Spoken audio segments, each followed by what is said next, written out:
Hello, everybody. Welcome to the live stream of the Apache SeaTunnel online meetup. I am the community advocate of this community, and I regularly organize online or offline community events. Today, we are very fortunate to have a contributor from South Korea with us. Welcome to the live stream of the Apache SeaTunnel, but has been extremely active since joining the project. And she was titled as a committer. Now, with this question, let's invite her to share some interesting stories about her and the Apache SeaTunnel project. Welcome.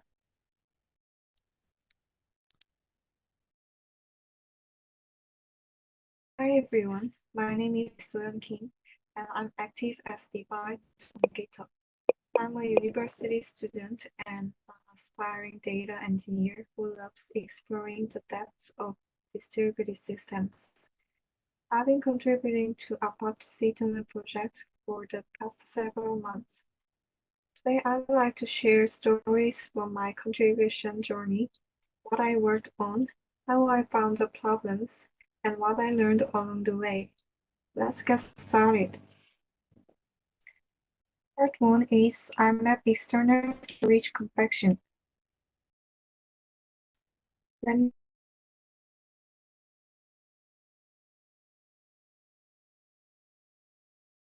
is as interesting as the fix itself. I was reading designing data-intensive applications, specifically the chapters on storage engine internals. Vital head logs, access tables, and LSM trees. One concept that really stuck with me was LSM tree compaction. The idea that you can write fast by appending everything and then periodically merge and compact those files to reclaim space and eliminate stale entries. I found that elegant. And then I had a thought. SeaTunnel uses WAL for state persistence. I wonder if it implements something similar. I am the community advocate of this community, and I regularly organize online or offline community events. Today, we are very fortunate to have a contributor from South Korea with us. Welcome to the live stream of the Apache SeaTunnel, but has been extremely just like in the book, respect, write, catalog, and reconcile.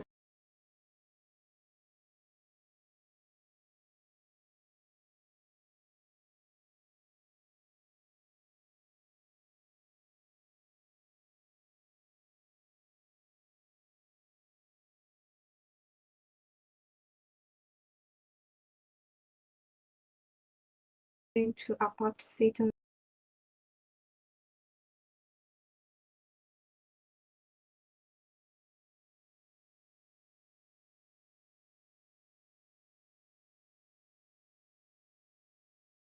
In time, append only right bounded growth solved by compaction. The book describes it as a known, well-understood problem.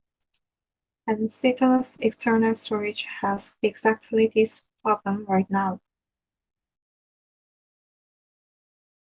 The most frequently updated IMAP engine running job metrics gets written on every metrics tick for every running job. In a long-running production cluster, this file would grow indefinitely with no way to reclaim that space. So I filed an issue number 10329, and I proposed implementing a compaction feature based on exactly the LSM tree compaction model I had just studied. I think this experience really showed me the value of reading deeply. The book gave me the vocabulary and the mental model. The source code gave me the real-world context. And the combination of the two is what made it possible to spot a gap that others might have just accepted as how it works. The core idea was simple. Introduce a compaction mechanism that periodically removing stale and duplicate entries in the process. I proposed two things in the issue. One, automatic compaction, triggered by configuration. For example, a size threshold, a feature enhancement. After that discussion, I got to work on the actual implementation. I submitted PR number 10399 a few weeks later. Let me walk you through the key design decisions. I chose a file size threshold as the default trigger. Conceptually, IMAP file storage has two kinds of files. One, mutable files, currently being written to. Two, immutable files, sealed, no longer accepting writes. Compaction is triggered when the total accumulated size of immutable files exceeds a configurable threshold. Background. Why size-based rather than time-based or file count-based? Because size is the most direct indicator of the actual storage problem. You care about how much space is being wasted, not how many files exist or how much time has passed. Compaction means it reads the immutable files. It duplicates entries, keeping only the latest value for each key. Writes the merged result to a single file. Automatically replaces the old access tables with the compacted files. One concept that really stuck with me was LSM tree compaction works in databases. The idea that you can write fast file pending everything and then periodically merge and compact those files to reclaim space and eliminate stale entries. I found that elegant. And then I had a thought. SeaTunnel uses WAL for state persistence. I wonder if it tunnel online implements meetup. something similar. I'm the community I advocate also spent some time thinking of about this just community, about it. and At first, I was inspired by the concept of access tables, where data is always kept in a sorted structure. But I also I'm the community advocate spent some time thinking of about this just community, and so I tried implementing compaction without using an access table where data is always kept. However, this led to two problems. First, the compaction process became significantly less efficient as data spent some time thinking about this community, and required to load a large amount. So I tried implementing compaction without using an access table where data is always kept. However, memory issue was the most critical. So I decided that maintaining sorted files was necessary, even if it adds some complexity to the write process. Another question I had was, do we really need compaction for every IMAP? Since compaction requires additional resources, including background threads, I felt we should be more careful of the map. This allows users to enable or disable compaction depending on their use case for every IMAP. It might seem like smart design requires additional resources, but I remember feeling really excited when I came up with it. I felt we should be like a practical solution to a real trade-off. This allows users to enable or disable compaction depending on their use case for every IMAP. It might seem like smart design requires additional resources, but I remember feeling really excited when I came up with it. I felt we should be like a practical solution to a real trade-off. This allows users to enable or disable compaction depending on their use case for every IMAP. It might seem like smart design requires additional resources, but I remember feeling really excited when I came up with it. I felt we should be like a practical solution to a real trade-off. This allows users to enable or disable compaction depending on their use case. It might seem like a small requires additional resources. I remember feeling really overwhelmed when I came up with it. I felt it should be like a practical solution to a real trade-off. This allows users to enable or disable compaction depending on their use case. It might seem like a small requires additional resources. I remember feeling really overwhelmed when I came up with it. I felt it should be like a practical solution to a real trade-off. This allows users to enable or disable compaction depending on their use case. It might seem like a small requires additional resources. I remember feeling really overwhelmed when I came up with it.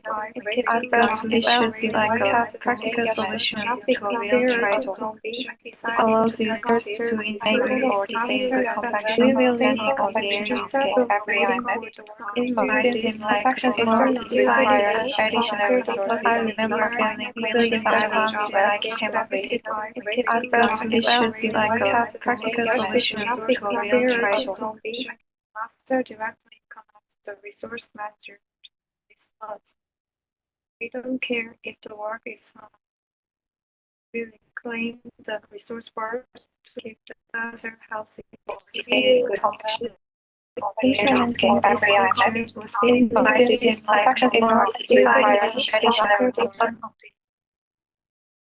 it was about making a high-impact decision on a single critical observation. It taught me that in distributed systems, you have to design for the missing signals, not just the successful ones. 3 is a race condition bug fix. This story starts with another feature I was building. PR number 10133, report non-terminal job state. The original behavior was SeaTunnel only reported terminal job state, finished, failed, cancelled. Intermediate states like pending, scheduled, run, were not being reported to the user in real time. I was implementing a fix so that our state transitions get reported immediately, giving users full visibility into a job's life cycle the moment it's submitted. While testing these features, I noticed something odd. In about 50% of the time, jobs will show unexpected intermediate state transitions. Because sometimes it happened, sometimes it didn't. Classic sign of a base condition. The sequence I was seeing was not complete, tending to run, then scheduled back to that this schedule shouldn't be there. Once the job which is running, going back to schedule makes no sense. I started tracing the state transition logic in physical plan class. First, update job state call to set the job to pending. At the same time, start job runs and set its running to true. This triggers state process inside the burst call, which transitions the state to running prematurely. Then start job continues and sets the state back to schedule, only to flip it back to running again. Start job was always setting the state to schedule as part of its initialization logic, without checking whether the job had already progressed past that state. Because this involved multiple threads racing against each other, the timing had to be just right to trigger the issue, which is why it only happened about half the time. Once I understood the execution order, the fix was clear. Start job needed to be synchronized. Part 4 is reflections on open source contribution. Looking back, I didn't want to just use the tool. I wanted to understand how it works. Whether it was tracing a file writer to find the compaction issue or debugging a race condition, I realized that theory and code accelerate each other. The more you read, the more you see in the code. When I first started, my only goal was simply to get my code reviewed. I just wanted someone to look at my work and push it. But as I contributed more, and especially as I started reviewing other people's PRs, my perspective completely changed. I realized that the code review is a heavy responsibility that requires immense time and focus. It's not just about finding bugs. It's about protecting the project's stability and thinking about the long-term maintenance. Now, I don't just see reviews as the step to merge my code.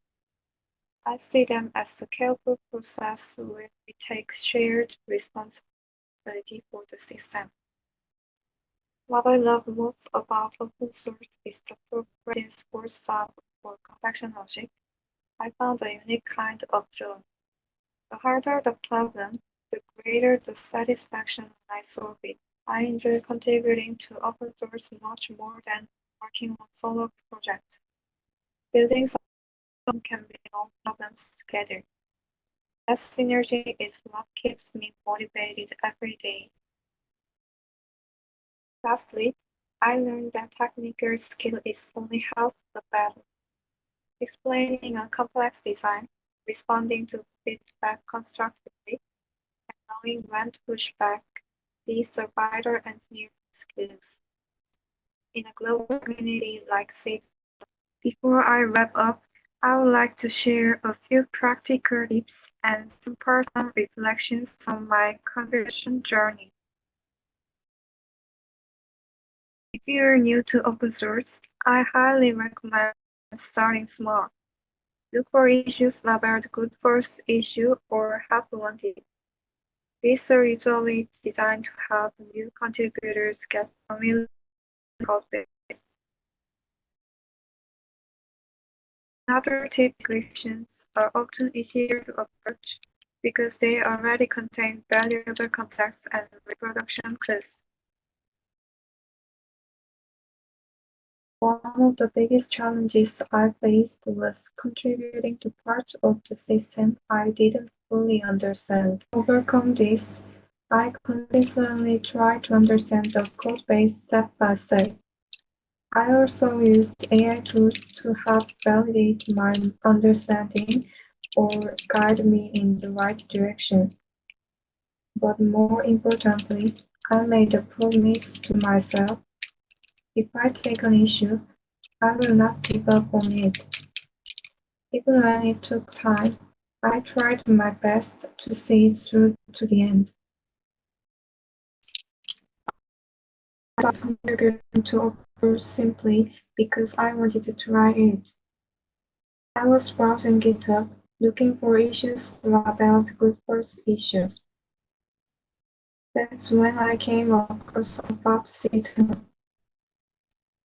And that's how my journey began. The reason I kept contributing is I felt that there was so much to learn from this project, and the maintainers were incredibly kind and supportive.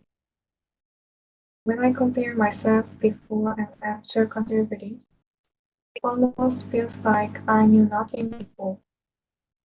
Of course, I still have a lot to learn, but this journey has helped me grow more than I expected. Before I finish, I want to say a huge thank you to all maintainers and contributors who reviewed my peers. Your detailed feedback and there are many more challenges in SeaTunnel I want to dig into. Thank you for listening. For all your time, our meetup will stop here. And welcome to join Apache SeaTunnel community. I have put the GitHub website in the box. Welcome to join us. Well, bye-bye.